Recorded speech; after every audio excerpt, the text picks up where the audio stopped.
On the threshold of a luxurious mansion sat an unhappy child, deprived of love and care for reasons unknown. Translucent teardrops slid down the boy's cheeks, symbols of his inner pain and loneliness. Perhaps, if even one person had shown him love back then it might have been different. This day completely altered the protagonist's fate. A middle-aged man, holding a little girl in his arms, asked Lucian why he had come outside. Upon hearing the name Lucian, the girl instantly felt she had heard it somewhere before. The boy replied that he had come out to greet his sister upon learning she had arrived. Not just the name, but the boy's face also looked familiar. The girl remembered seeing him in the BL webtoon she had read before her rebirth. Prior to her reincarnation, she had lived like trash, confined within the four walls of her room. Worst of all, one more thing deepened her despair. The ending of the webtoon she had followed for 3 years, Another Doll Lives in the Dollhouse, had left her utterly shocked. Witnessing that ending filled with sorrow and despair, the heroine felt incredible disappointment and anger. She fell asleep while writing a scathing review for the author. Opening her eyes, the girl saw a completely new world. Initially confused, she didn't understand where she was or what had happened. But as an experienced reader, she immediately guessed this was the reincarnation she had only heard about. The heroine, an avid reader of web novels, quickly assessed the situation, pondering what kind of story she had found herself in. Was it a novel or a manga? Suddenly, the girl's parents entered the room, a blonde woman with blue eyes and a man with green hair and light red eyes. They approached the girl joyfully, patting her head and praising her attire and appearance, remarking on how beautiful she was. The care shown by these loving parents towards the body the heroine had reincarnated in a gradually healed her once empty and gloomy soul. As time went by, the girl fully adapted to her life as Rachel D. Orlando, the only daughter of the Count Orlando family. The Count and Countess needed to leave for a while, so they bid the girl farewell, asking her to wait for their return. Even though this love wasn't meant for the true heroine, it was enough for her. She only wanted to continue living such a happy life. But that day was the last. That day, her parents were involved in a carriage accident and departed from this world. While Rachel was immersed in grief, her uncle took over the title and the entire family. Then, an imperial duke sought her out. He expressed his deepest condolences for the tragedy that befell the Orlandos and revealed he was her godfather. Despite her uncle's numerous objections, the duke turned to the girl, telling her he was a close friend of her father's and wished to adopt her, promising that from now on she could live securely as he would protect her. In that moment, she felt safer with this man than with her greedy uncle. The duke took the girl, boarded the carriage, and they set off towards his mansion. Silence filled the carriage during the journey. Sitting quietly, observing her new guardian, Rachel tried to recall where she had heard the name Duke Leon before. The heroine stepped out of the carriage and beheld a magnificent and splendid mansion before her. Rachel marveled at its beauty and grandeur. Suddenly, the Duke smiled and swept the little girl into his arms. He looked at her with eyes full of longing, saying that everything the ducal family possessed now belonged to her. The Duke gently embraced the child, saying she was Liam's daughter and thus like his own daughter to him. Their conversation was interrupted by the Duke's son, who called out, "Father." The Duke then looked sternly at his son, asking why he had come outside. Satisfied with his son Lucian's response that he had come out to meet his sister, the Duke introduced Rachel D. Orlando to him, stating that they would live together as a family from now on. The young man struck her as incredibly familiar. His long eyelashes, golden eyes, crimson lips, the indifferent expression on his face, and even the small mole beneath the corner of his eye. This was precisely the protagonist of the BL webcomic the girl had read before reincarnating. Before her reincarnation, Lucian had been her favorite hero, the repentant madman, Lucian de Leon. As the heroine stared at him, stunned, the Duke added that she would soon become Rachel de Leon. It was then that the girl realized exactly who in the novel she had possessed. The Rachel whose body she occupied was none other than Lucian's younger sister. In childhood, Duke Leon had spoiled her excessively, turning her into an arrogant brat who bullied Lucian in every conceivable way. Consequently, she ended up as cannon fodder, the first to die at Lucian's hands. The heroine was terrified upon realizing her role in this story. The Duke and Lucian looked at the girl, perplexed. The only thought racing through the heroine's mind was that she didn't want to die, especially not at the hands of her pet favorite character. First, the Duke escorted the girl to her room, which was quite large and vividly colored. As soon as she was alone, she collapsed onto the large, comfortable sofa. She needed to analyze and sort through her thoughts regarding the BL webcomic. Lucian's early years were exceedingly unfortunate. He was a boy with a sorrowful past, stemming from the cruel abuse inflicted by his father. Lucian's father, the very man who brought Rachel to the estate, Duke Pedro de Leon, had also suffered abuse from his own father, the previous Duke. The reason was that he loved not women, but men, and the man he loved was none other than Rachel's father, Liam de Orlando. Under the guise of friendship, the two carefully nurtured their love until the day the previous Duke discovered it. From that point on, beatings and psychological violence began under the pretext of educational purposes. Unable to accept his son's preference for men, he forced them apart. By then, the Duke had completely broken his son's will, and he eventually married the woman his father chose for him. Having renounced his feelings, Pedro resolved to leave his regrets and love for Liam behind, determined to be a good husband to his wife and a good father to their unborn child. However, he could never bring himself to love his son, who bore a striking resemblance to his own detestable father. Recalling how it all began, the heroine took a deep breath, realizing that even the history of the Father's generation involved male love. But what mattered most to her now was Lucian's situation and her own fear of death. Considering this, Rachel realized the situation wasn't entirely dire. Living under the same roof as her favorite character could bring happiness to a devoted fan. As she pondered, there was a sudden knock on the door. Startled by the abrupt sound, she rose from the bed and called out a confused "Come in." Then, having received permission, Lucian entered the room. In that instant, to the eyes of this devoted fan, her favorite character shone brighter than all the stars. As such a dazzling figure emerged from behind the door, I shut my eyes. He stepped into the room, stating he wished to talk. To his surprise, the girl smiled and invited him to come in, sit down, and talk. Astonished by such a warm welcome, Lucian narrowed his eyes and sat down opposite Rachel, his expression unreadable. His mere presence filled the girl with joy, and she couldn't tear her gaze away from her pet. Just then, a maid entered the room, announcing that she would be Miss Rachel's exclusive maid from now on. Noticing the young master, referring to Lucian, in Rachel's room, the maid froze, wide-eyed with surprise. The heroine, pleased and feeling the maid's timing was perfect, instructed her to bring tea. However, the maid cast a puzzled glance at the boy, a look Rachel found displeasing. She disliked the way the maid observed Lucian. The boy quickly interjected, stating he had only stepped in for a moment. With a stern gaze directed at the maid, the girl declared that her brother had come to visit her, questioning what the issue could possibly be. As Rachel's sharp words registered, the maid's expression shifted rapidly, and she replied courteously that she would fetch the tea immediately. Once the maid departed, the girl smiled and offered her own tea to Lucian, adding that she hadn't yet tasted herself. However, the boy slowly shook his head, declining the offer, saying he couldn't possibly accept it. Rachel, surprised, asked why he would say such a thing. His reply, that it wasn't currently mealtime, caused the protagonist's jaw to drop in shock. She found the notion utterly nonsensical. It wasn't as if he were in the military. In that instant, the girl recognized her destiny. She had to act to save the one she held dear. To her eyes, Lucian appeared heartbreakingly thin and profoundly sorrowful. Observing him now, the girl couldn't fathom how the seemingly crazed protagonist from the novel could be so gaunt. Mentally, the protagonist declared war on the author, venting all the frustrations she hadn't had the strength to articulate while reading the webtoon. She resolved to alter the genre of this story, unwilling to stand by and watch her beloved character perish. Recalling her own past, filled with regret and sorrow, she yearned for him to grow into a fine individual capable of experiencing the full spectrum of joy and sorrow, rather than becoming an unfeeling doll. And yet, despite everything, she also desperately wished to change her own fate, to avoid death and live out her days in peace. Gazing at Lucian's slender arms, Rachel inquired if he truly adhered to fixed meal times. He confirmed it was true, explaining that he lived according to a set schedule. As per the original story, the male lead would awaken at dawn and train alone on the training grounds. The food he consumed was clearly inadequate for his growing body, and the dreadful culmination of this routine involved the male lead reporting to the Duke to receive punishment. More than once, the Duke had justified this under the absurd pretext that it was merely a method of child-rearing, a notion Lucian blindly accepted. Within this mansion, no one ever told him this was abnormal, so the male lead simply endured it all. Rachel decided it was time to initiate her plan to save her beloved. She spoke of strategies involving a plan A and a plan B, suggesting he create 2 daily schedules for peace of mind. She explained to Lucian that the first would be the primary schedule, while the second would serve as a contingency, just in case the first didn't unfold as planned. Hearing her words, the male lead blinked in confusion. This was the first time he had ever heard of such a concept. Noting his slightly subdued tone, Rachel quickly added that now he knew, and if he prepared 2 schedules, readying himself for unexpected situations, that life might perhaps become a little easier. Lucian, looking somewhat thoughtful, replied that he would need his father's permission. The protagonist gazed with pity upon the person she cared for, urging him to be sure to obtain that permission. Having read the original work, she already knew what was coming, but she hadn't anticipated just how closely his life resembled that of Adolf. Lucian looked stunned when Rachel declared that he was her brother now, that they were family. Stubbornly wiping away her tears, the protagonist stated that her family always gathered together for tea. After listening to the girl, the male lead gave a slight nod, promising to seek his father's permission. Rachel thanked her brother with a radiant smile. She added that she would be looking forward to it. Once the tea was finished, the girl told Lucian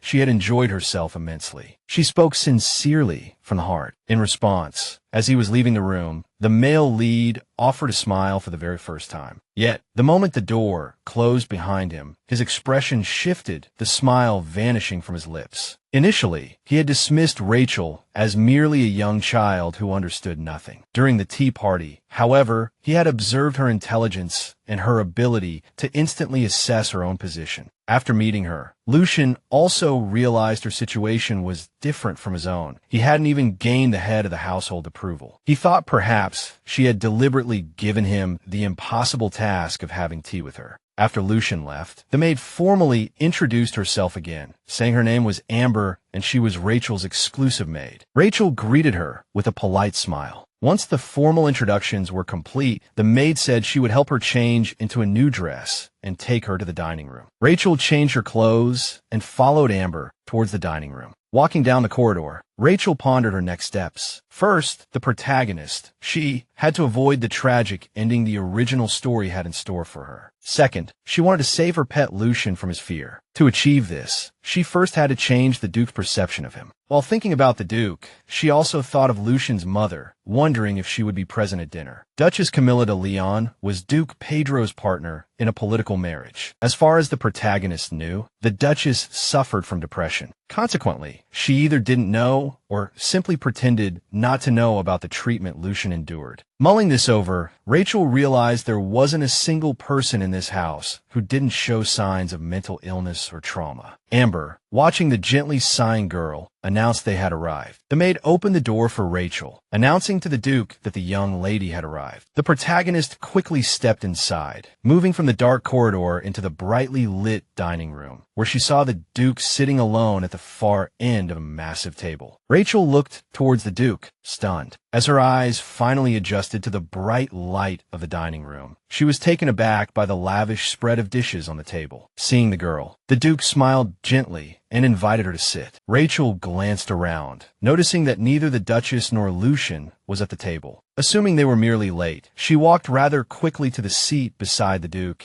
and, with Amber's help, settled into the chair, taking her place at the table. The girl smiled and greeted the cheerful-looking Duke. Since there was an overwhelming amount of food on the table, the protagonist casually asked if anyone else would be joining them, to which the Duke replied with a smile that he wanted to spend some time alone with his daughter. Hearing the man refer to her so tenderly as his daughter, the protagonist understood why the original Rachel had been so arrogant towards others. Rachel thanked him without any exaggeration, grateful for his kindness and his attachment to her. However, this felt somewhat heavy for the girl, as she believed this affection should have been reserved for Lucian. She felt somewhat out of place, feeling as though she had usurped all the love that rightfully belonged to him. Although Rachel kept a smile on her face, she felt completely uncomfortable in this atmosphere. Rachel looked at the Duke and requested permission to ask a question. Upon receiving permission, she asked if he truly intended to adopt her. The Duke seemed slightly surprised by her question, then answered affirmatively and very seriously, stating that becoming her guardian was his duty as her godfather. Just as the protagonist had thought, everything was unfolding according to the original story. She nodded quickly, indicating she understood. Rachel momentarily got lost in her thoughts. Then the Duke, in a friendly voice, a stark contrast to his demeanor just moments before, asked if she had any other questions. Seizing the opportunity, Rachel decided to ask the question that concerned her most, whether her brother would be dining with them. She looked at the Duke, her large, shining eyes filled with hope that he would invite Lucian to the table after her inquiry. However, he simply replied that Lucian had his own meal schedule. Hearing these words, the girl's expression instantly fell. She believed that a strict schedule only made a child's life more difficult and served no purpose. Rachel looked at the Duke as kindly as she could, saying she wanted to eat at the same table with everyone. The Duke, slightly surprised, frowned faintly. Seeing his reluctance, she suggested that perhaps the Duke found her request too presumptuous. Just as Rachel was feeling disheartened, the Duke suddenly beamed at her with a kind smile again, promising to fulfill any wish of his daughters. He then coldly ordered the servants to bring the boy. The joyous thought of being able to dine with the person she liked filled her mind, and the protagonist happily thanked the Duke. The icy expression on the man's face was replaced by tenderness. Like the sun in a misty dawn, the Duke looked at the girl, gently stroking a lock of her hair as if remembering someone very close, saying she always used to thank him just like that. The protagonist had always been insightful, thus very sensitive to changes in others' emotions, and always tried to understand their feelings. She understood why the Duke liked her. It was all because of her father. Looking at her, he saw Liam. If the protagonist hadn't known this, she might very well have ended up like the original Rachel. Although the protagonist understood everything, for some reason, she still felt wronged inside. The servants quickly brought Lucian. Confusion marked the boy's face. He noticed Rachel and froze for a moment. Seeing the person she liked, the protagonist became lost in thoughts of how irresistible he was. Entering the dining room, Lucian sat down opposite Rachel. The protagonist ate greedily, stealing glances at her beloved and trying to feed him so he would gain some weight. Throughout the meal, the Duke smiled openly at the girl. He was usually cold, so it was strange for Lucian to see this side of him. After dinner, Rachel warmly bid farewell to her brother and the Duke, then left the dining room with Amber. Lucian, who usually didn't show his emotions easily, stood nervously behind his father, while the Duke waved her off with a gentle smile. At that moment, the protagonist never imagined that her hasty decision might further displease the Duke. After Rachel returned to her room, the Duke's expression suddenly changed. His lips tightened, the gentle smile vanished, and his soft gaze turned stern. He walked out of the dining room, first summoning Lucian to his office. At that time, the girl was so happy she couldn't even imagine that her impulsive act of kindness would only bring Lucian more suffering. Not even in her worst nightmares could she have envisioned such an outcome. Just moments ago, Lucian had dined with his father, which made him feel as though his father had finally acknowledged him. However, in the study where he was taught his manners, the Duke, in his usual harsh tone, questioned him about meeting Rachel without permission.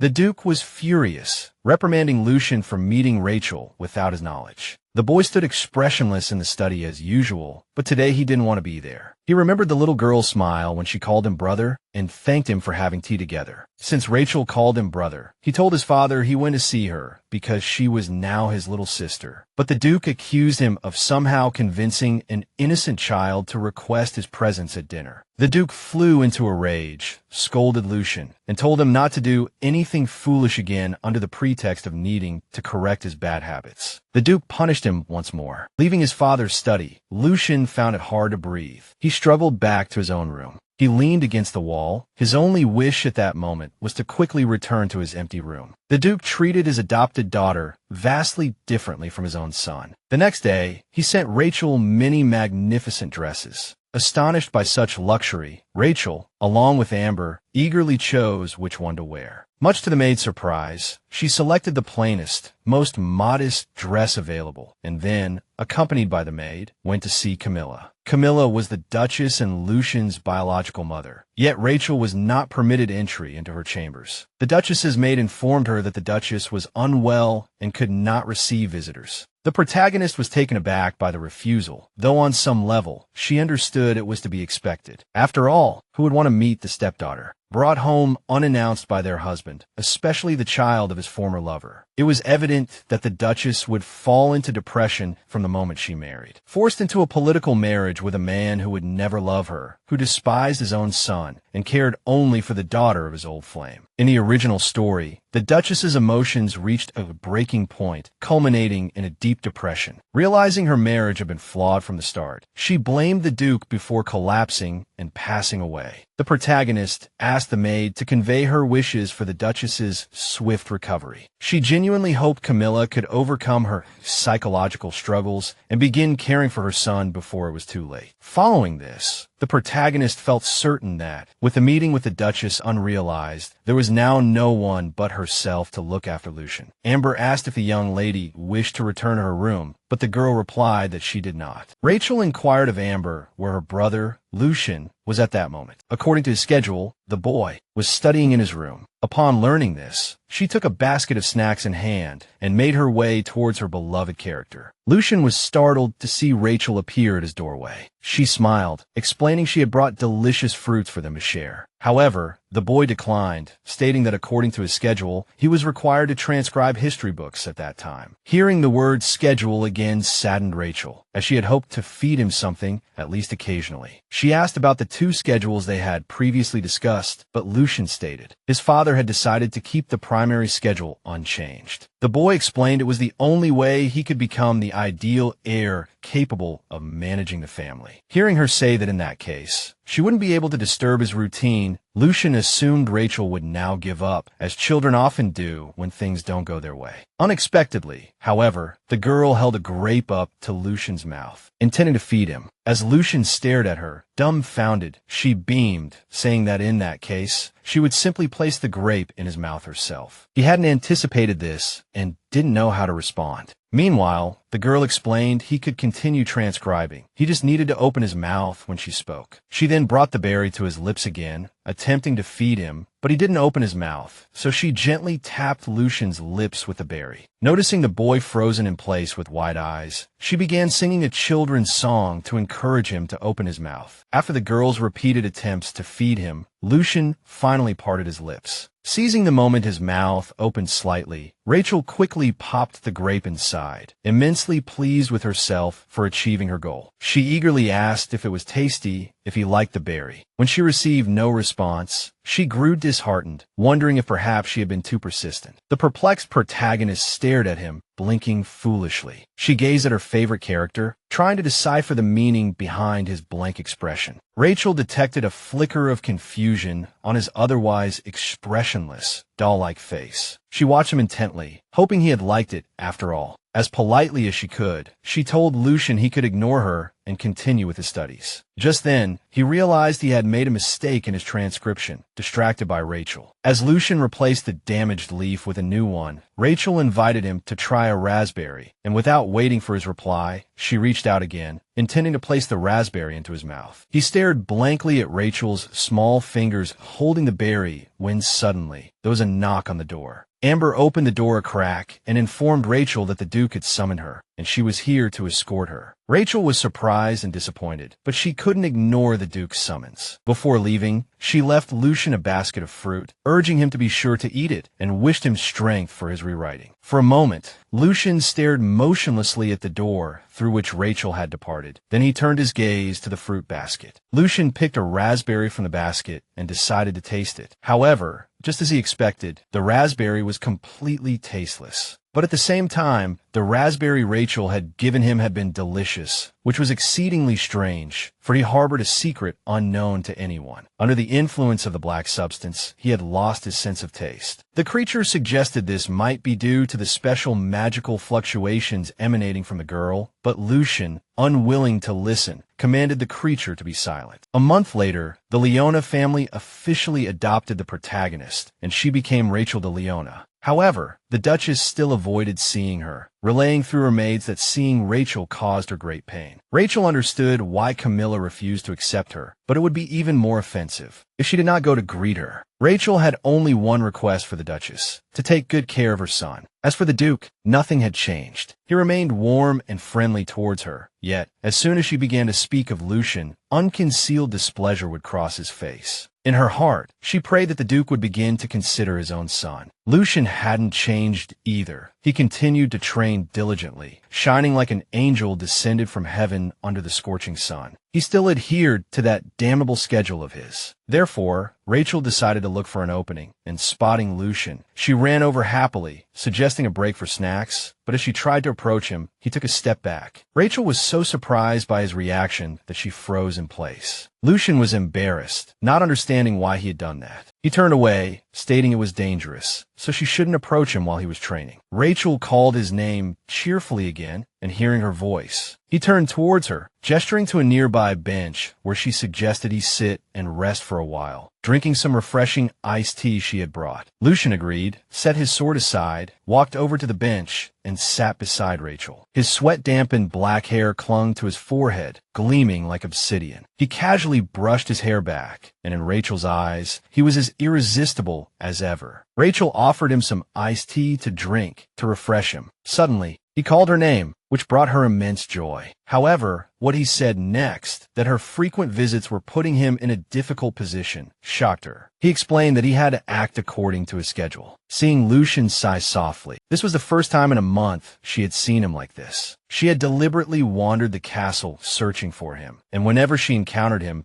she always greeted him energetically and cheerfully, intentionally trying to prolong the conversation as much as possible. Consequently, it was entirely predictable that she had managed to annoy him considerably. Seeing Rachel grow quiet and sad, he explained it was because she wasn't on his schedule. Thinking he was pointing out her impoliteness, she asked for forgiveness and promised not to do it again. But Lucian explained to her that he meant the issue was solely with the established schedule, and not all that he disliked it. Rachel was confused, realizing he cared about her and didn't want his words to hurt her. This was the first time the doll-like Lucian had expressed his feelings this way. Since the problem wasn't that he disliked her, but merely his schedule, she asked to be added to his schedule. Lucian was stunned. He wanted to say something, but the words stopped at his lips, which he immediately pressed tightly together. She watched him, mesmerized, because the expression on his face at that moment was incredibly cute. He didn't understand why she was acting so strangely and just blinked at her. Lucian blinked slowly and thoughtfully brought the iced tea to his lips. Like a true fan, the protagonist admired even the way he drank his tea. After finishing his tea, he hesitantly asked her if she meant for him to include her in his daily activities, letting her accompany him all day. Rachel was ecstatic, and then he could pay attention to her. After a moment's thought, the male lead said he needed to get his father's permission. When the girl replied that it was okay and she didn't want to cause trouble, Lucian's eyes widened in surprise. They had only known each other for a month, so she didn't want to rush things just because she desired to develop their relationship quickly. After her response, he looked at her and promised he would ask his father. His belated but affirmative reply made Rachel happy once again. She stood up, unable to sit still, filled with anticipation, her heart beating joyfully. Rachel was so happy, her face beaming with a radiant smile, her hands fiddling with the hem of her skirt. Lost in her joy, she didn't even notice Lucian staring intently at her. Suddenly, the Duke gently called out to his beloved daughter. Hearing his father's voice, Lucian jumped up from his seat, but the Duke didn't even glance his way. He gently patted Rachel's head, saying that according to Amber, her dress was ready, and she needed to go try it on. Watching his father's gentle and loving gaze, Lucian only dreamed that his father would look at him the same way. He followed his father's instructions, hoping that when he completed the plan and became the perfect heir, his father would look at him just as he looked at Rachel. As he was lost in thought, Rachel suddenly called out to him. Rachel smiled at him, waved, and told him she had to go. But Lucian didn't answer her, merely watching her leave in silence. After the girl left, the Duke's expression changed abruptly, and he called his son in an icy voice. Lucian looked at his father, who turned to him, his voice laced with hatred, ordering him to the office. Once they entered the office, the Duke, displeased with his interaction with Rachel, began beating his son again. The Duke furiously asked Lucian why Rachel kept seeking him out. Lucian couldn't answer his father's question because he didn't know the reason either. Lucian looked exactly like the previous Duke. He had the same eyes as the man who had cursed the Duke, torn them apart, and ultimately destroyed them. Therefore, the Duke could not allow Lucian, the spitting image of his grandfather, to remain near Liam's child. The Duke called Lucian disgusting, accusing him of trying to use the girl against him. Lucian held his breath, almost choking as he replied that he had never thought of such a thing. Then the Duke ordered him not to indulge her anymore, even if she sought him out herself, and not to think he could stay by her side. As Lucian left his father's office, he thought that while he was indeed jealous of Rachel, he had never considered using her. Barely able to stand, he leaned against the wall, wondering what more he needed to do for his father to finally notice him. The creature's voice echoed in his mind again, whispering that everything was futile, that nothing would change no matter how hard he tried. The voice assured the boy that the Duke would never acknowledge him, regardless of his actions. Although Lucian wanted to refute it, he knew deep down that in his father's eyes, he was like a shadowless ghost. Seizing the boy's moment of despair, the dark creature attempted to possess his body, promising eternal peace in return.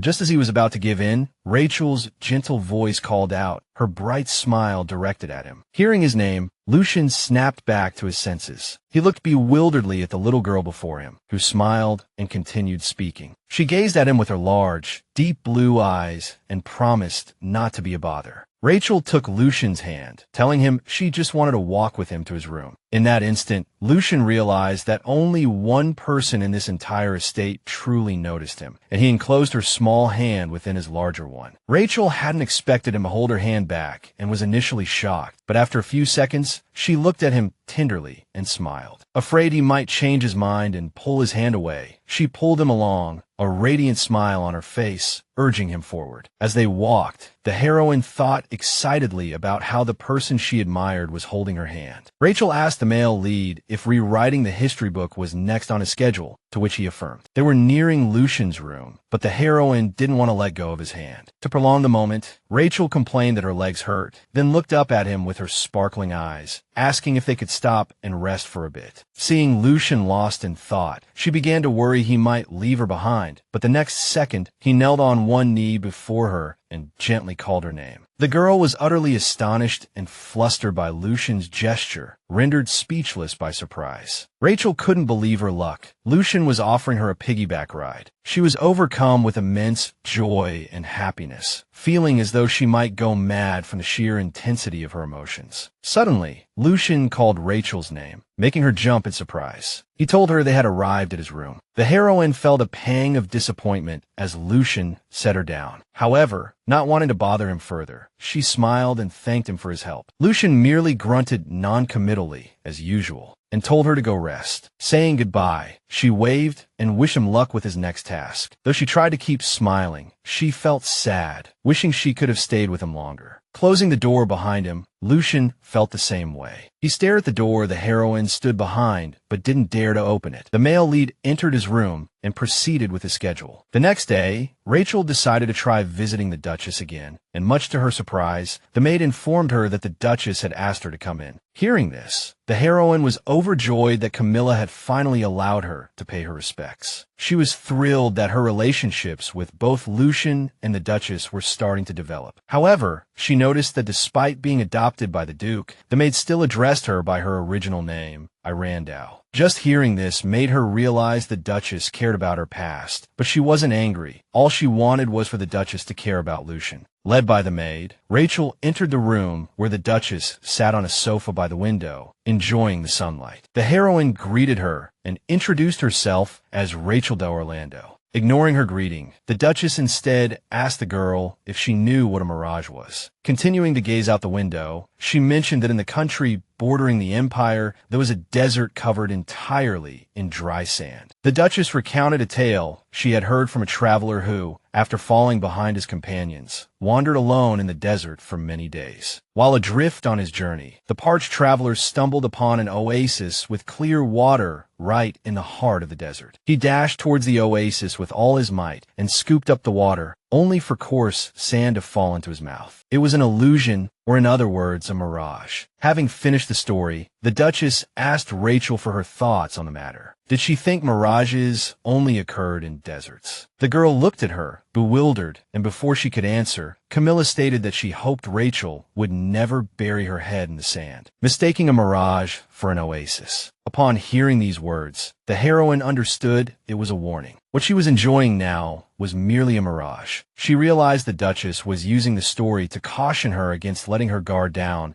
captivated by an illusion destined to vanish one day. Rachel readily agreed with the Duchess's words, as she had no intention of staying in this house forever either, only hoping her pet Lucian could find happiness and live an ordinary life. Then she would have no more regrets. And so, the girl offered the kindest, most harmless smile she could muster, telling Camilla she needn't worry. The heroine had already planned to disappear when that day arrived. At this moment, Lucian was training, as usual, on the training grounds under the scorching sun. Rachel usually came to see him around this time, but today she was absent. Noticing she hadn't arrived yet, Lucian thought perhaps she was just a little late. But that dark creature began to sow seeds of doubt in his heart again, whispering to him that the child wouldn't always seek him out, not with the Duke treating her so differently. It told him she might even replace him as the heir. After her conversation with the Duchess, Rachel was certain that the lady of the house was not pleased by her presence. Nevertheless, they would have to live under the same roof for some time, so she wished to avoid any conflict with her. As she was leaving the room, she encountered the Duke's aide, who inquired about her meeting with the Duchess before stating, with a benign smile, that the Duke had summoned her. Rachel was somewhat taken aback, wondering what business he could have with her. The moment the heroine stepped into the Duke's study, he leaped cheerfully from his seat and invited his daughter inside. Drawing closer, he invited her, with great delight, to join him for a walk. The Duke enthusiastically declared they would go shopping, where he would buy her anything she desired, followed by a visit to a pastry shop for delicious sweets. Naturally, she didn't dislike the Duke, especially since he was being so kind to her, so she happily agreed. Hearing her response, the Duke eagerly took her hand and started forward, urging her to follow, informing her that the carriage was already waiting. However, the heroine wished for Lucian to enjoy the outing as well, so she decided to ask the Duke about him. But the instant she inquired, the Duke's expression turned cold. He asked mournfully if she truly didn't want to go for a walk alone with her father. Realizing they had been too hasty, she replied that she would be delighted to walk alone with the Duke. But the Duke countered that he would be even happier if his daughter called him Dad. It wasn't that she disliked the Duke. In truth, she simply couldn't bring herself to call him father. Noticing her hesitation, the Duke patted her head affectionately, telling her it was all right,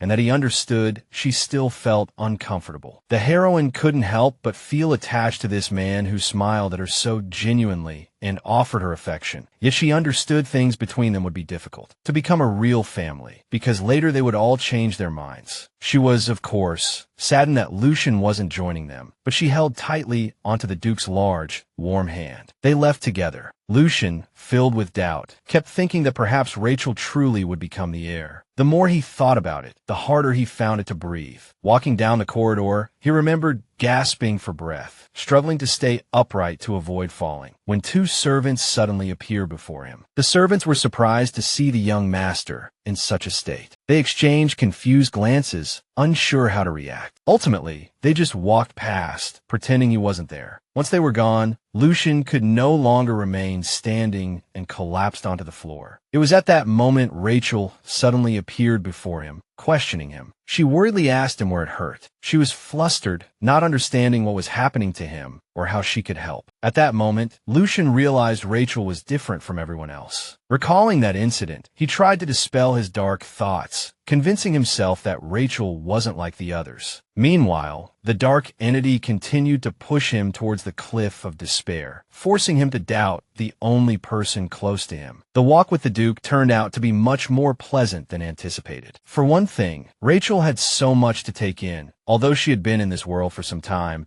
she had never truly been able to see everything around her. The Duke bought everything Rachel's gaze lingered on. At the same time, he wasn't buying specific items, but rather purchasing whatever caught his fancy, regardless of the price. The Duke bought everything he thought Rachel might like, no matter what it was, as long as its color, size, or flavor met his standards. Now Rachel understood how the original Rachel must have grown up, how luxurious her life had been. The Duke simply bought anything she glanced at. Had she not stopped him partway through, the number of boxes would have doubled. After the shopping, the Duke invited her for a delicious meal. Rachel knew this man would never be her true father, and she had seen his cruelty towards Lucian, yet she couldn't help but feel a sense of sympathy for him. After his training, Lucian returned to his room and began rewriting the history book. However, he couldn't concentrate, his thoughts still dwelling on Rachel's failure to visit him. As he was lost in the emotional storm within his mind, the paper touched by his ink-laden pen turned black. The voice whispered to him again, saying she wouldn't come anymore, as she already knew nothing good came from being near him. The entity continued to demoralize him, reminding him how pathetic he was, how everyone ignored him, including his little sister. Having finished its tirade, it once again asked to borrow his body temporarily, promising that everything would change. Just as Lucian was on the verge of giving in, a knock on the door shattered his despairing thoughts. Lucian turned towards the door, which slowly opened to reveal Rachel's small face, beaming with a radiant smile. She greeted her beloved brother, and after confirming he was in his room writing as she had thought, she entered. As Rachel approached him, Lucian's heart began to race. Coming closer, she told Lucian she had gone for a walk with the Duke and expressed her regret that he couldn't join them. But to make up for it, she had bought lots of tasty treats and was happy to share them with Lucian. He couldn't tear his gaze away from Rachel, who held a large basket in her hands. She was glad she hadn't come empty-handed when visiting him. Though he couldn't comprehend his own emotions, his condition spoke for itself. He was immensely happy that she hadn't forgotten him at a time like this. He had always been there, though the only one who seemed to notice was Rachel. His eyes were brimming with an excess of emotion, yet he managed to reply calmly that he was here. Overjoyed to see his reaction, Rachel ran forward and began telling him about the wonderful thing she had brought first. She suggested trying the caramel, taking a piece from the jar and attempting to place it in his mouth. To her surprise, he agreed rather quickly this time and opened his mouth. Rachel froze in astonishment, unable to understand why he had suddenly become so compliant. Seizing the opportunity, she decided to quickly feed him another piece of caramel, but Lucian asked her to wait a moment. He pulled his chair closer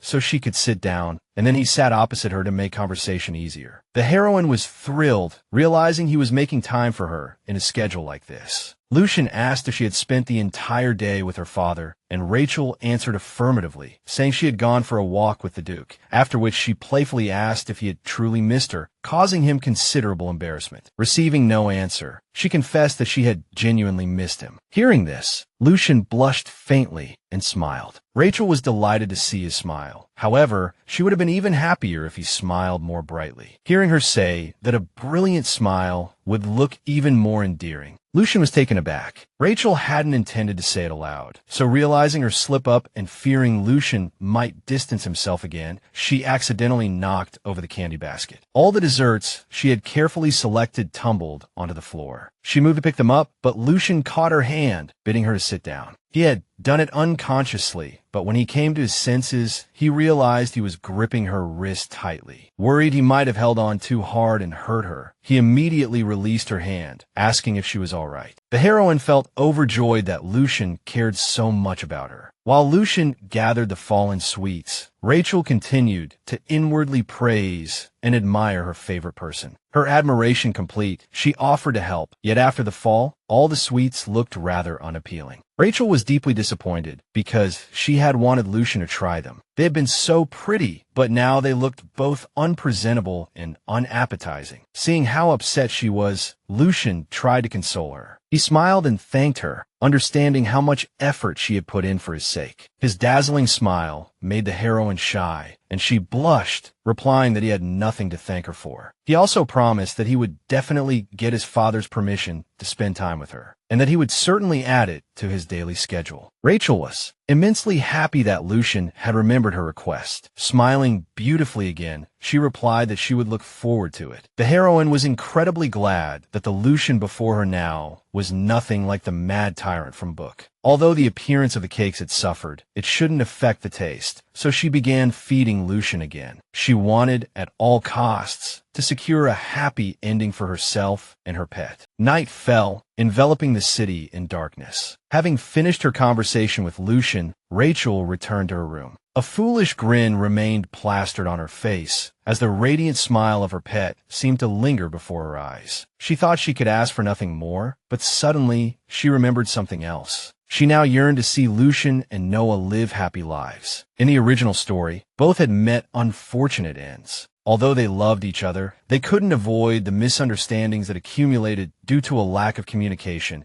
and several characters from the original story who admired Noah only added fuel to the fire, exacerbating these misunderstandings. Comparing her age with Lucian's, the protagonist concluded that the original story she knew had already begun. The main cause of the novel's tragic ending, and the most important supporting character, Oscar, was about to appear in the original story. The male lead fought his way through, heading towards the one he loved. He slowly approached the bed where his beloved Noah lay. Lucian gently stroked Noah's golden hair, looking at his lifeless body, and asked how he could possibly live on without him. Then, without a shred of regret or hesitation, he plunged the sword into his own chest, following his beloved. Witnessing the death of her beloved characters, Rachel woke with a start, feeling her heart pound and her breath catch. Realizing it was just a dream, she breathed a sigh of relief. At the end of the original story, after Noah's death, Lucian had also ended his own life. The protagonist couldn't allow Lucian to die, as she was determined to change the ending no matter what. Rachel hoped to achieve an ending where both Lucian and Noah found happiness, while she would peacefully leave the Leon family. After the girl left, Lucian continued to stare at the jar of caramel candies for a while longer. Upon waking, the protagonist first hurried to her beloved Lucian, carrying a large basket. At this time, Lucian was training alone on the training grounds as usual. When he saw Rachel, he was pleased and greeted her with a slight smile. His smile was so pure and flawless, like an angel's, and seeing him, the protagonist was convinced time and again that her favorite character was a considerate and caring role model. Approaching him, Rachel announced she had brought iced tea and cookies today, after which she smiled and suggested they sit together in the shade for a snack. Lucian was somewhat confused, as he was scheduled to train. Noticing his confusion, Rachel quickly explained that it would only take 5 to 10 minutes, and a short break could even be beneficial during training. At the same time, to reassure Lucian, she added that if the Duke noticed them, she would say she had persuaded him. Hearing about his father, Lucian remembered how furious he had been when Lucian had merely requested to add Rachel to his daily schedule. After that conversation, the Duke had punished his son again for his inappropriate behavior. Recalling that day, Lucian started to get a headache, and Rachel, who had been standing nearby, grew concerned when she noticed Lucian wasn't feeling well. Seeing Lucian's pale face, she urgently insisted he take a short break. Without waiting for an answer, she grabbed his hand and pulled him forward, saying they must hurry to the shade. She was convinced the reason for Lucian's discomfort was his dreadful schedule. Looking at Rachel now, Lucian realized she was completely different from the person he had imagined when they first met. She didn't ignore him or try to harm him. Instead, she showed him sympathy and genuinely cared for him. It was the first time someone had cared for him like this, so he wanted to see her more often and for longer periods. As they sat down on the bench, Rachel suggested Lucian drink some iced tea first. She continued asking about his condition and if he needed rest, but Lucian calmly replied that it was just a little dizziness. To make sure Lucian wasn't ill, the protagonist decided to check if he had a fever. Her casual touch flustered Lucian, and he abruptly pulled away, saying it was just because of the heat. Hearing this, the protagonist felt slightly relieved but still asked Lucian not to overexert himself. After he finished his tea, Rachel suggested he try the cookies as well. Their pleasant moment was interrupted by Amber, who was looking for the young lady. The maid informed Rachel that the Duke was looking for her. She didn't know what the Duke wanted this time and didn't want to leave her beloved Lucian, but she couldn't ignore the Duke's summons. Nevertheless, she had to go see the Duke. But before leaving, she told Lucian he could leave everything here. She would come back later to clean up. Smiling, she waved goodbye to her brother, wishing him well in his training, after which she and the maids headed towards the Duke. At that moment, Lucian realized how different his situation was from his father's. The Duke could see Rachel anytime he wished, while he struggled to find time to meet her. The Duke,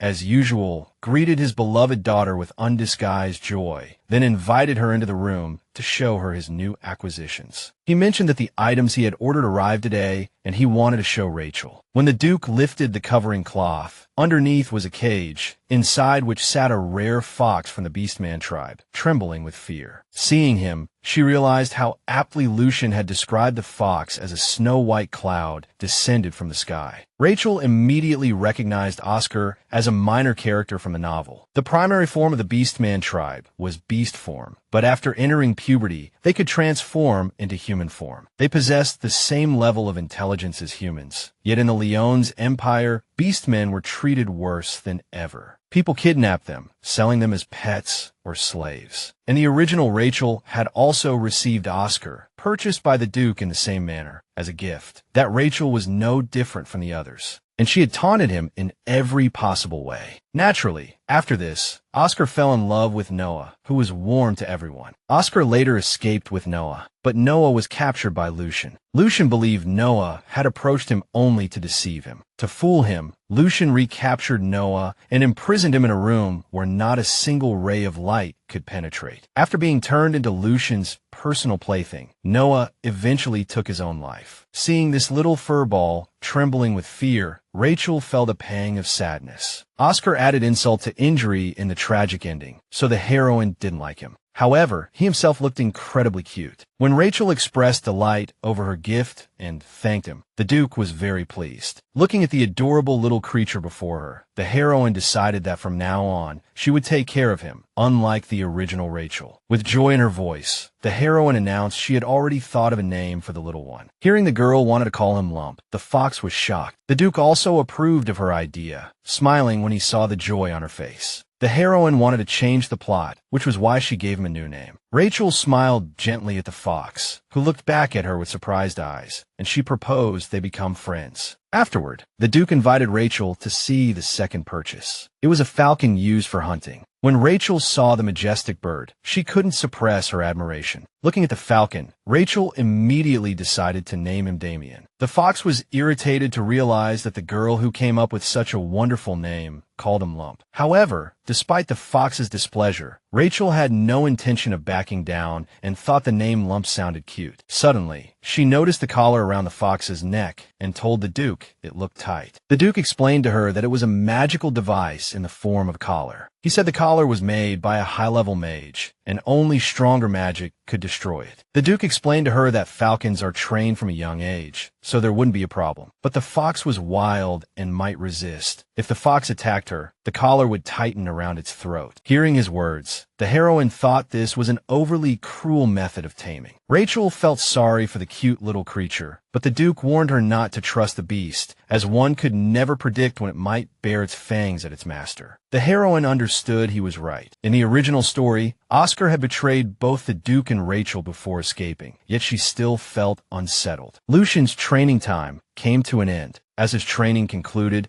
he began glancing towards the mansion entrance, wondering when his little sister might arrive. However, Rachel didn't appear as she usually did. Consequently, he decided this time he would seek her out himself. During this period, Rachel was occupied with her new pet. She gently called out Lump's name, while it remained curled up in a corner, ignoring her calls. Rachel was at a loss, as little Lump refused to emerge from beneath the bed. She called to it with gentle words, pleaded with it, even tried coaxing it, but nothing worked. Then she decided to lure it out with delicious food. She presented a candy that even beastmen could eat. Its large, red eyes, sparkling like jewels, darted about nervously, regarding the unfamiliar candy with disbelief. Curiosity eventually won, and it decided to sample the treat. The strange flavor was delicious. It enjoyed the new taste so much that it devoured the entire piece. The heroine was delighted to see it eating the candy. She excitedly asked if it enjoyed the treat and if it wanted more. This marked the first time Lucian had ever stood before Rachel's door, as it was usually the girl who sought him out. Mustering his courage, he was just about to knock when a sudden scream echoed from within the room. Panicked, he burst into the room to see what had happened to Rachel. She was sitting on the floor beside the fox, which lay stunned from the collar's shock. Realizing the fox had tried to harm his little sister, Lucian seized its throat, seemingly intending to strangle it, but Rachel quickly intervened to stop him. After experiencing such treatment, the fox became utterly disillusioned with humans, believing them all to be the same. They pretend to give me food, then lock me in a terrifying place and beat me, the fox thought. This time is no different. Rachel just pretended to offer a treat. As it drew closer, she was preparing to strike, and when Lucian grabbed its throat, it assumed Rachel had ordered its death. Suddenly, the girl rushed towards her brother, pleading with him to release Lump. Lucian was taken aback by the request, believing the fox had attacked her. But Rachel explained that it had merely been startled when she touched it unexpectedly. Hearing her plea, Lucian agreed to let it go. However, unexpectedly, the male lead strode towards the window, intending to hurl the fox into the street below, but Rachel stopped him. She explained that these pets were a gift from the Duke. Upon hearing her words, Lucian finally noticed that besides the fox, there was also a falcon in the room. Learning that it was their father who had brought these creatures, Lucian consented to release the fox. The fox immediately scurried away and hid under the bed. Lucian couldn't comprehend why their father would bestow such gifts, and Rachel explained to him that they were beastmen. Stroking the falcon, she mentioned that they were small now, but would grow to protect her. Lucian, however, was displeased with such protectors, given that one had just attacked her. But Rachel clarified that it was her fault for touching it abruptly. The male lead disliked this explanation, stating that he could protect her instead of them. Rachel was surprised to hear her brother say such a thing, but simultaneously, she felt happy and admired him. Although pleased by the offer, the heroine understood that Lucian was already incredibly busy. After all, he had to inherit the ducal title, and importantly, he needed to build a relationship with Noah. Lucian himself understood he had scarcely any free time, yet he still felt a pang of sadness realizing this fact. Suddenly, Rachel wondered why Lucian had come to her room. The male lead replied that he wanted to return her chest. Rachel thanked him, having completely forgotten about the matter. The heroine asked Lucian if he intended to return to his duties now. However, Lucian, worried about her, was reluctant to leave her alone with the animals. Rachel reassured him again that everything was fine, explaining the recent incident was due to her own carelessness. Following this, she offered the fox another piece of candy. She apologized to it, promising not to touch it again without permission. Yet, the fox remained wary, still distrustful of her and displeased with the peculiar name she had given it. The fox accepted the treat, but resolved never to venture outside again. Rachel felt a surge of happiness that it had taken the food from her hand. Their interaction was interrupted by the hungry falcon. She gently stroked it and asked Amber to bring the meat. Rachel fed Demon the meat and placed a plate of raw chicken beside Lump, understanding that candy alone wouldn't satisfy its hunger. At the sight of the meat, Lump's mouth began to water. Rachel watched with delight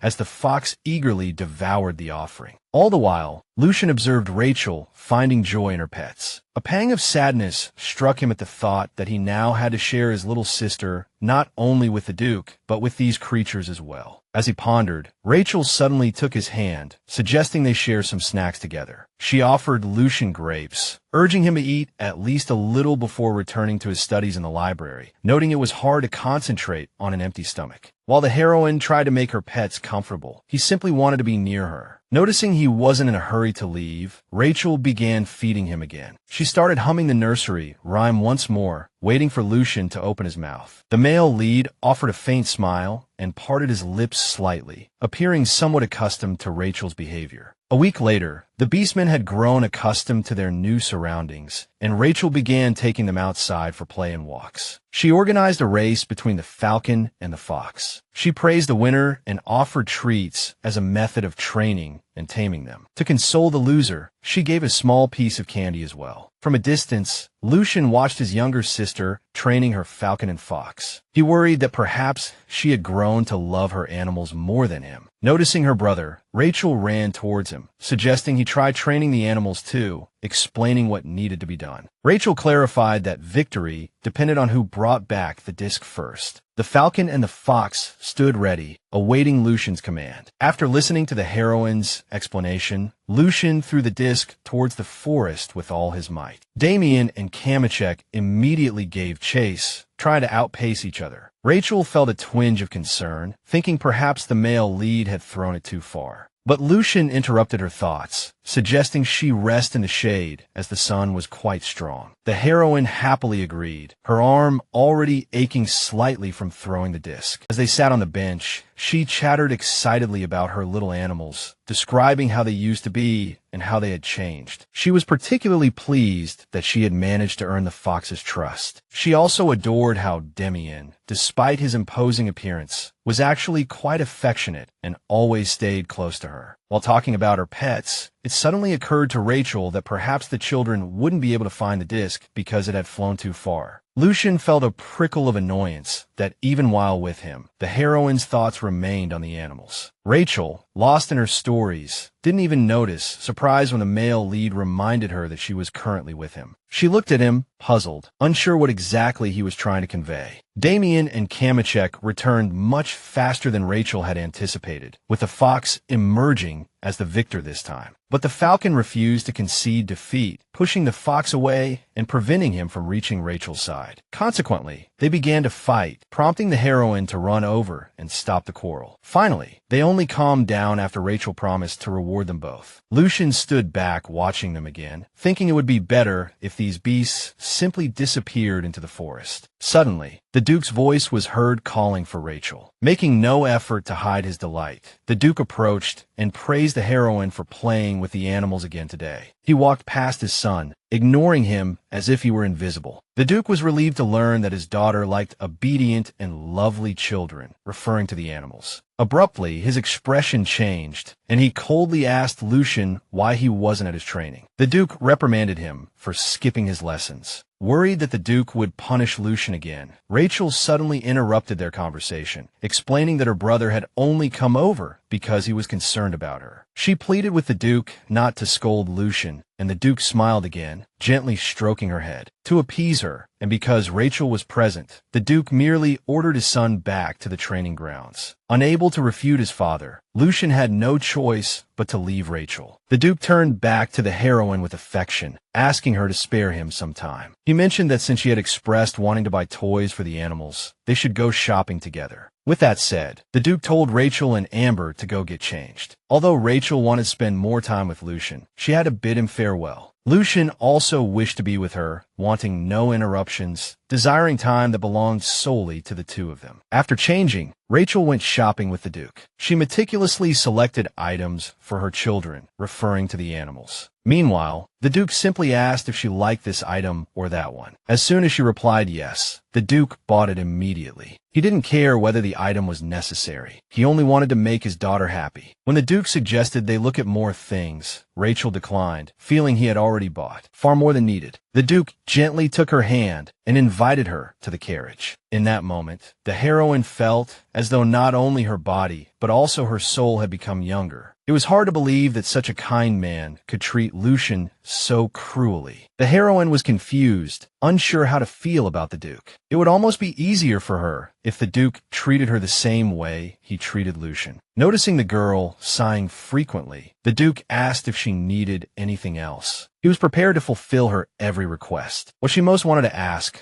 was for him to be kinder to Lucian. But at the same time, she understood it was too early to talk about this, so she politely declined, saying she already had everything. The Duke noticed Rachel couldn't express herself freely, concluding she still felt uncomfortable around him. Every time he looked at her, the Duke would lose himself in happy memories of Liam. He wanted to care for this child who resembled Liam, feeling he owed him something. Doing things for her felt like repaying a debt in his heart. Hearing these words, the heroine was jolted back to reality, remembering the Duke had adopted her only out of guilt towards Liam. She reminded herself that this affection wasn't directed at her, but at the real Rachel. The servants of the Duke's mansion were already buzzing with talk about Lady Rachel's animals. In their eyes, the young lady and the little animals looked incredibly adorable together. As Lucian walked past the maids, he overheard them discussing how the animals always accompanied Rachel wherever she went. Hearing that Rachel spent so much time with them saddened Lucian. Rachel wasn't just with them while he was training. Whenever he saw her, she was always with those animals, morning, noon, and even night. Meanwhile, Rachel had almost no time to meet with Lucian. Conversely, Lucian, constrained by his routine, found himself avoiding Rachel at every turn. The hero plunged into darkness once more as unsettling thoughts gripped his heart. Rachel had new playthings, so she had no reason to play with him anymore. That dark entity continued its whispers, suggesting that to Rachel, he was merely one toy among many. Emptiness filled Lucian's eyes once again. Regardless of how Rachel might see him, all Lucian wanted was for her to stay by his side. Lucian believed the problem lay with her beasts. They might seem docile now, but they were wild animals. The hero worried that one day their nature might shift and they could attack Rachel. His mind was restless. If he couldn't separate Rachel from the beasts, then all he could do was remain close to her. Back in her room, Rachel delightedly showed the beasts the things she had bought. She invited them to take turns opening the boxes to see what was inside. As she chatted about her shopping, Kamachek brought over a jar of sweets. Kamachek and Damien gazed at her with their big, shining eyes, pleading for a few pieces. She told them it was bad for their teeth, but they continued to sweetly pester her, hoping she would relent. Finally, she agreed to give them some, but only one piece each. Seeing their contented expressions as they ate the sweets brought her joy. The original Rachel had a terrible relationship with the beasts. The heroine was glad she could earn this affection. As Rachel lived her life, she felt fortunate to have met these animals, whose sincere love was directed solely at her. Realizing his demanding schedule meant he couldn't spend enough time with Rachel, Lucian decided to speak with his father. The Duke was surprised by his son's visit and inquired about the reason for it. Lucian expressed his wish to incorporate Rachel into his schedule. He requested that time be allocated within his routine to meet with her. The Duke firmly rejected the request, as he was absolutely against Lucian meeting with Rachel. Lucian explained he was concerned for her safety and wanted to ensure the beasts wouldn't harm her. But the Duke was convinced they were merely pets and posed no danger. He ordered Lucian to cast aside such useless thoughts and focus on his lessons as the heir. After some time had passed, Rachel decided to organize a hunting competition between Damien and Kamachek. She decided the prize would be the finest quality meat. Having explained all the rules to them, Rachel declared the competition open and sent them into the forest to hunt. Once the animals were gone into the woods, the heroine began to wonder if Lucian was at his training. Just then, Lucian suddenly appeared before her. Noticing him, Rachel quickly ran forward to greet him. Although the heroine was delighted to see him, knowing his busy schedule, she asked if he could really afford to visit her so often. He replied that everything was fine. Rachel realized with confusion that he cared for her, and that was why he came so frequently. She was overjoyed by this and thanked him. In response, Lucian unexpectedly apologized, explaining he hadn't yet managed to get approval in his schedule for time they could spend together. But the heroine was already immensely pleased that Lucian hadn't forgotten her request and was willing to wait however long it took. She told Lucian that children had gone hunting and suggested they take a walk together. Arriving at the training grounds, Rachel asked Lucian if he would come see her after his training so they could return home together. The hero offered a slight smile and agreed. Having made the arrangement with Lucian, she wished him success in his training and then returned to where the beasts were. The hero's expression underwent a noticeable change. After she left to look after them, he thought it would be better if those animals never returned at all. Then Rachel would belong only to him. Ashamed of his fleeting thought, Lucian shook his head, regained his composure, and returned to his training. He wanted to become the ideal heir, so he could firmly demand a change to his schedule. When Rachel returned, she saw that no one had come back yet. She decided to pour water for them in advance, so they could quench their thirst upon returning. Hearing a sound, she looked up and saw a white fox returning from the forest, dragging something. Running back in fear, trying to escape its pursuer. Seeing this, Rachel screamed in terror, stumbled, and fell backward. Hearing her scream, Lucian, worried his sister might be hurt, quickly ran towards her. Seeing his sister in danger, Lucian instinctively moved forward. Lucian pushed the girl away just in time to avoid the wild boar, but they both fell, and Lucian injured his arm. Despite this, the hero did not take his eyes off the wild boar. Noticing it was preparing to attack, Lucian told Rachel to run in the other direction. Lucian stood up and charged towards the wild boar. Rachel called out worriedly behind him, trying to stop him. Lucian had never heard such a sound before. He felt the worry and anxiety within it. The brief unease quickly vanished as Lucian, looking towards the boar, leaped forward to attack. He kept his eyes fixed on the boar and, without hesitation, plunged his sword into its body. The boar's heavy body collapsed limply. Rachel called out to Lucian in a worried, anxious voice. The scent of blood seemed to make Lucian's eyes flicker. The heroine felt as though the cruel hero from the webcomic stood before her. The falcon that had caught its prey returned proudly. As it flew closer, the first thing it saw was the massive wild boar next to Rachel. Shocked, the falcon dropped the rabbit it held in its talons. Rachel stared at Lucian in shock for a moment. Only after Lucian called her name several times did she snap back to reality. As Lucian approached, she noticed the wound on his arm. With an expression of worry and shock, she asked if he was all right, wanting desperately to help. Tears glistened in the sunlight, welling up in her eyes, her beautiful emerald hair trembling with fear. She urged her brother to go with her to treat his wound. She also told the children they were returning. While walking, Rachel urged Lucian to hurry, worried about his injury. Whether it was unexpected or not, he quite liked this feeling. Lucian felt a turmoil within him. When Rachel returned to her room, Amber asked if she was all right. Rachel proudly told her how Lucian had bravely rushed forward to save her. The maid was glad Lucian had been nearby at the time. Amber also told the heroine that Lucian was fine and not seriously injured. Rachel couldn't believe she had put someone she cherished in danger, feeling unworthy of being his fan. Lucian reminded her of herself, so from the beginning of her rebirth, she had wished for his happiness. It seemed that if the hero became happy, she could find solace in it. Therefore, the heroine prayed to be able to change the sad ending of the original story. But at that moment, his cold golden eyes looked at Rachel, yet seemed not to see her, as if she didn't exist. His appearance reminded her of the final scene of the main storyline. Suddenly, the Duke's loud voice interrupted her thoughts. The worried Duke rushed into the room, asking in a somber voice if she was unharmed. Looking at his face, the heroine realized he already knew what had happened during lunch and tried to calm him down. However, no matter how much she insisted she was fine, the Duke still felt guilty towards Liam. Rachel immediately recognized this as her chance and told the Duke that it was Lucian who had saved her. The Duke reproached himself for not listening sooner to Lucian's warnings about the beasts. Since these rogue beasts were the culprits behind the incident, the Duke decided he must deal with them personally. Seeing Rachel's surprise, the Duke explained to her that it was necessary because they had put her in danger. Hearing that the Duke was going to eliminate them, Rachel was horrified. Although she disliked the fox's actions, she believed the falcon and the fox did not deserve death and hurried to stop him. She pleaded with the Duke to allow her to handle the matter with the beasts herself. Rachel insisted that, as their master, she should be responsible for them. She wanted to fulfill her duty towards them. The Duke, finding no counter-argument to her plea, permitted her to proceed as she wished. Taking the opportunity, she also added that she wanted to thank Lucian as well. Looking at him, the heroine carefully continued, explaining how her brother had calmly slain the wild boar, saving her life. She made sure to describe it as if she had never witnessed anything more thrilling. The Duke, listening to her tale, nodded calmly at her words without saying anything. Rachel was quite surprised when the Duke decided to grant him leave as a reward, considering Lucian was his son, not a mercenary. But the Duke also added that she could think of the remaining reward herself. Back in his own room, Lucian was still worried about Rachel, as they hadn't seen each other since returning home. He wondered if he should go check on her, just to make sure she was all right. As he pondered, there was a knock on the door. Upon granting permission, a servant entered the room, stating he was there to relay the Duke's message. The Duke had excused him from his afternoon schedule, granting him a day off. It seemed Lucian should have been pleased by these words, but he felt a pang of disappointment because the visitor wasn't Rachel. The servant also mentioned that the Duke invited him to dinner, adding afterward that if Lucian was ready, he could proceed directly to the dining table. Hearing this, the male lead felt a surge of hope, thinking perhaps Rachel would join them too. During his first dinner with Rachel, Lucian had wished she didn't exist. But now, everything was different. He looked forward to seeing her. He would be delighted to see Rachel at the dinner table. That was all he desired at this moment. 3 people sat at the festive table: Rachel, the Duke, and his son. But the Duke continued to ignore Lucian's presence, looking only at Rachel with gentle eyes. The heroine tried to ease the atmosphere slightly, helping them connect, but like his father, Lucian also only looked tenderly at Rachel. The Duke turned his gaze towards Lucian as if wanting to say something. The Duke sighed and turned to Lucian, much to his surprise. For the first time, instead of scolding, he praised Lucian for saving Rachel. The Duke also stated that, as a reward, Lucian would receive a day's holiday to spend as he pleased. Lucian maintained a blank expression while speaking to his father, but as soon as he saw Rachel, a gentle smile touched his lips.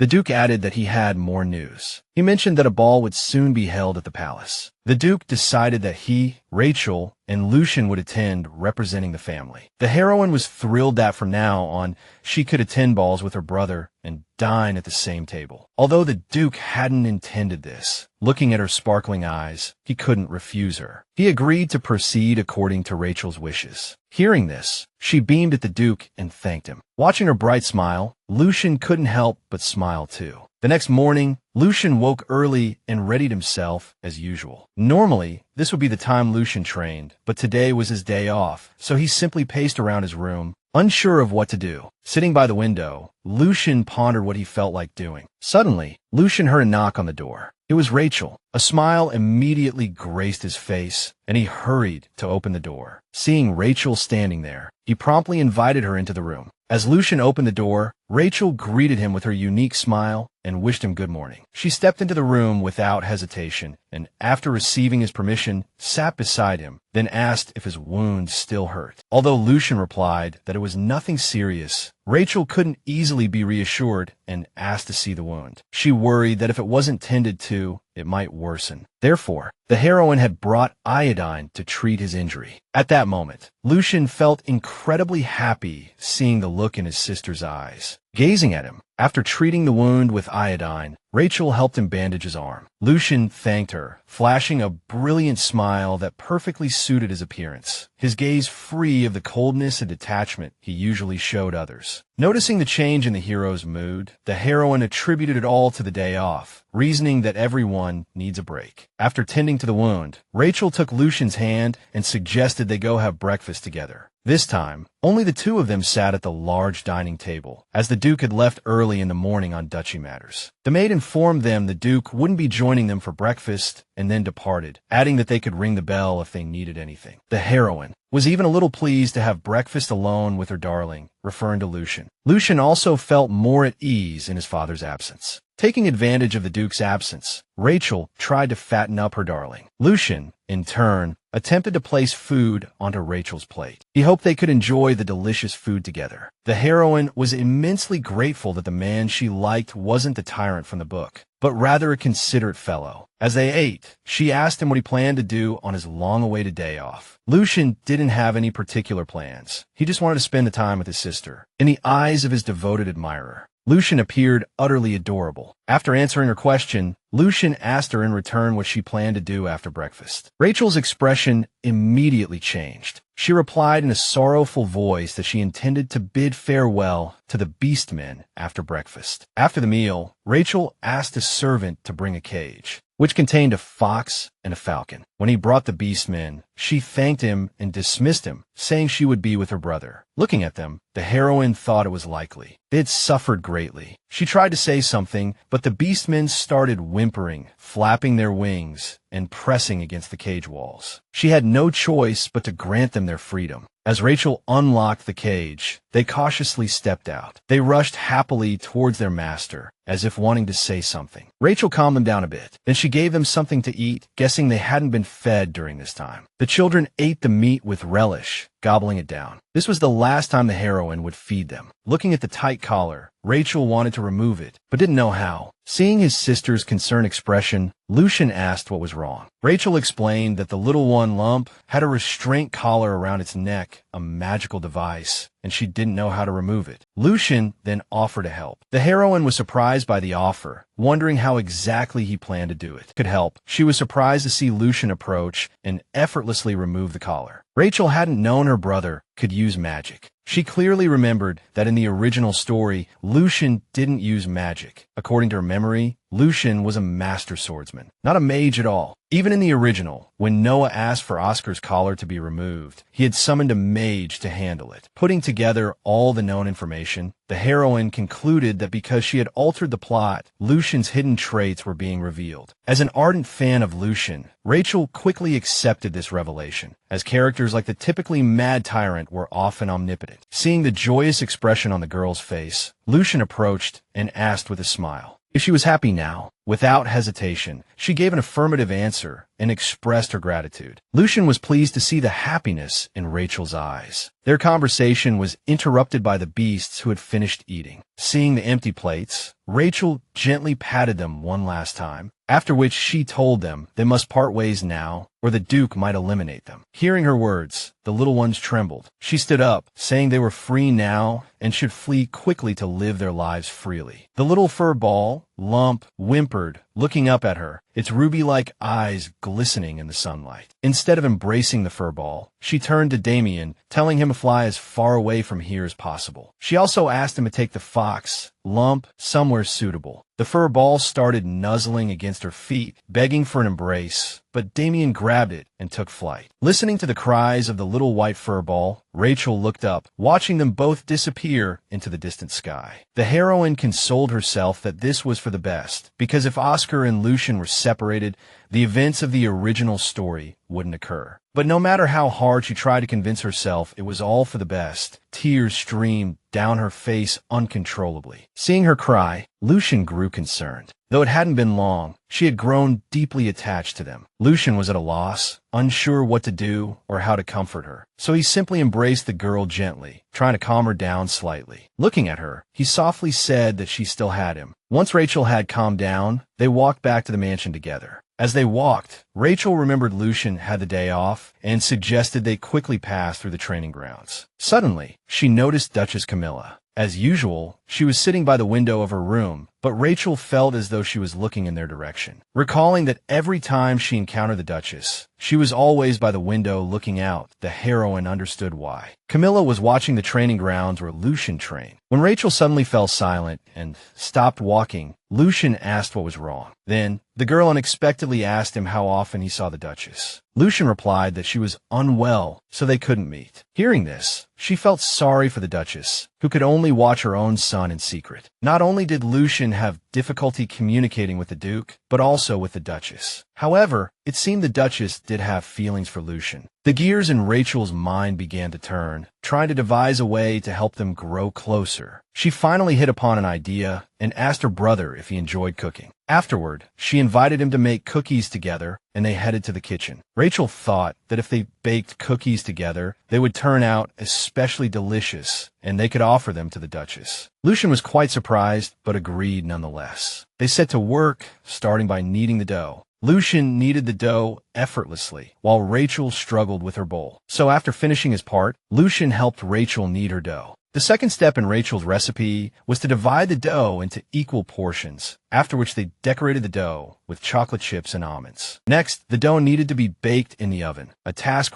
After a while, Amber delivered the finished cookies to Rachel's room, where everyone was waiting for her. The chocolate almond cookies were ready. Rachel instructed the maid to divide the cookies into 2 portions, sending one to the Duchess. Then she picked up a cookie, walked over to Lucian, and asked him to try it first. But Lucian broke the cookie in half, inviting Rachel to taste it together. Rachel sat down next to Lucian, and they began eating simultaneously. The heroine thoroughly enjoyed the cookie, especially liking that she had baked it together with Lucian. The hero agreed, finding the cookie delicious as well. Then Rachel wondered if the Duchess would like their creation. Lucian hesitantly replied that it was possible. The hero asked Rachel what they would do after finishing the cookies, curious about how she usually spent her time. Rachel didn't know how to answer, as she hadn't done. Recalling them, she grew melancholic again. Noticing this, Lucian gently touched her cheek with his finger, as if reminding her he was right there. It worked. Rachel remembered her favorite person was nearby and immediately cheered up. She told Lucian that she used to just wander around the estate. Afterward, she invited him to have lunch together in a beautiful garden. At that moment, Amber handed the plate of cookies to the Duchess's maid. Camilla was sitting on the sofa by the window, as usual. The maid entered the room, announcing that Rachel had sent cookies. She also specified that the young lady and young master had prepared them together. The Duchess was shocked by this news. While Camilla was bewildered, the maid carefully placed the cookies on the table beside her. The Duchess noted that, thanks to Rachel, Lucian had changed recently. Amber carefully combed her young mistress's hair. After tying a beautiful bow, the maid announced the hairstyle was complete. Rachel smiled and expressed her thanks. She was very excited because she was in the imperial capital preparing for the royal ball. It was her first ball, so she was greatly looking forward to it. As Rachel finished getting ready, Lucian came to fetch her. He was dressed in elegant and rather elaborate clothes, a stark contrast to his usual worn attire. He mentioned the carriage was already waiting. Lucian gently took her hand, and together they headed to the ball. The magnificent palace was enveloped in a mysterious twilight, creating an atmosphere of magic and mystique for the ball. The palace was filled with lavishly dressed nobles. The gentlemen wore elegant suits, adorned with exquisite jewelry and expensive accessories. The ladies were attired in luxurious gowns that highlighted their grace and femininity. When the master of ceremonies that announced the arrival of Pedro, Lucian, and Rachel de Leon, all present turned their gazes toward the entrance. The ducal family solemnly entered the ballroom, like royalty gracing the celebration. The Duke walked ahead, head held high, posture erect, gaze confident. Lucian and Rachel followed closely, each displaying majesty and nobility. Rachel was incredibly happy and proud that her pet looked so dazzling, but at the same time, Lucian felt very uncomfortable. All eyes were focused on them, and the guests eagerly discussed their arrival. Lucian could clearly hear the guests murmuring about every member of his family. Many nobles believed the Duke would not acknowledge Lucian as his heir. Noticing Lucian's distracted state, Rachel began to worry, unable to understand the cause of his displeasure. As the Duke engaged in conversation with other nobles, Rachel gazed at Lucian, uncertain how to help him. The Duke needed to discuss some matters with the other aristocrats, so he informed Rachel he would be stepping away for a short while to talk. After the Duke departed, she called out to Lucian, only to find him unresponsive. The hero stood motionless, staring blankly into the distance. Seeing him so tense, Rachel assumed it was due to the unfamiliar surroundings, but before she could utter a single word, a young noble lady approached to introduce herself. A girl with fiery red hair and green eyes performed a graceful curtsy, presenting herself as Valiza from the Marquis of Burnley's family. Rachel politely greeted Valiza in return and introduced herself as well. Following the greetings, the girl requested Rachel's company, explaining that she was young and had been left alone. The heroine searched for the right words to decline, concerned as she was about her brother. Rachel didn't want to leave Lucian's side, but he urged her to go with Valiza. With those words, Lucian excused himself to get some fresh air. Rachel watched his retreating figure, feeling lost and unsure of what to say. Lucian suffered another episode, struggling for breath as he barely managed to reach a bench and sit down. His thoughts descended into darkness once more, lost in a swirling vortex of troubled and disturbing notions. The devil's whispers told him that Rachel would take everything away from him. That dark presence instilled fear, anxiety, and mistrust in his heart before offering its assistance. The voice claimed that Lucian was its sole heir over the past millennium, that he, a great magician, shared a kindred spirit with Lucian. It invited Lucian to join forces, to seek vengeance upon the world together. What roused him from his deep trance was the sound of Rachel's voice as she ran towards him, filled with concern. Reaching his side, she expressed her worry, explaining she had followed him, and asked if he was all right. He lowered his gaze and replied that he was fine now. Lucian confessed to his sister that being in crowded places made him uncomfortable, learning that she felt the same way. She too felt uneasy in such environments. So, she suggested they stay apart from the main festivities until the ball ended, and then head home. Feeling how much Rachel cared for him, Lucian began to doubt the words of the dark presence, as it was clear she wasn't trying to take anything from him. Suddenly, music drifted from the ballroom, and Rachel guessed the dancing had begun. Looking at her handsome gentleman, the heroine remarked